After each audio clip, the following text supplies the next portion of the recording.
Každý môže konať to, čo mu zákon nezakazuje.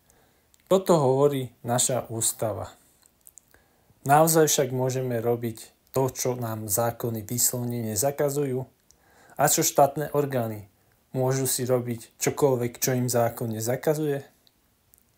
Tieto otázky si zodpovieme v tejto časti podcastu Občan a právo. Poďme najprv na tých občanov. Môžem ja ako občan robiť čokoľvek, čo mi zákon nezakazuje? V podstate áno, ale treba to upresniť. Zákony totiž často nehovoria priamo, že niečo nemôžeme robiť, ale ukladajú nám rôzne podmienky, ako máme postupovať.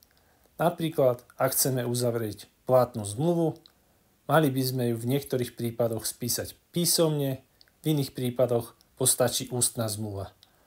Teda zákon nám priamo nezakazuje, aby sme napríklad zmluvu na predaj pozemku uzavreli ako ústnu zmluvu, ale hovorí nám, že pokiaľ ju neuzavrieme ako písomnú, bude neplatná. Teda zákony nás neobmedzujú iba zákazmi, ale aj rôznymi podmienkami a príkazmi.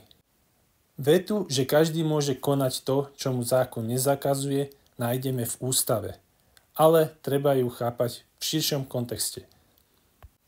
Už vôbec by sme nemali túto vetu vzťahovať na štátne orgány, pretože rovnaká ústava píše, že štátne orgány sú povinné postupovať v súlade so zákonom, teda nemôžu sa od neho odkloniť a nemôžu robiť nič iné okrem toho, čo majú uvedené v zákone. Je to teda špeciálna úprava a preto keď sa hovorí, že každý môže konať to, čo mu zákon nezakazuje, pod tým slovíčkom každý sa nemajú na mysli štátne orgány.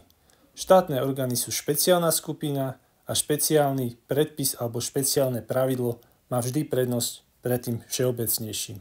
To je jeden zo základných právnych princípov, ktorým sa vykladajú zákony. Ak teda zajtra ráno vstaneme a rozhodneme sa otvoriť napríklad cukráreň, nikto nám v tom nemôže zabrániť. Musíme len splniť podmienky predpísané zákonom.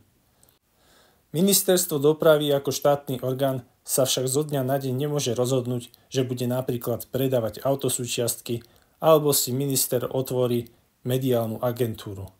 Ako sme si už povedali, štátne orgány môžu robiť iba to, čo majú uvedené v zákone.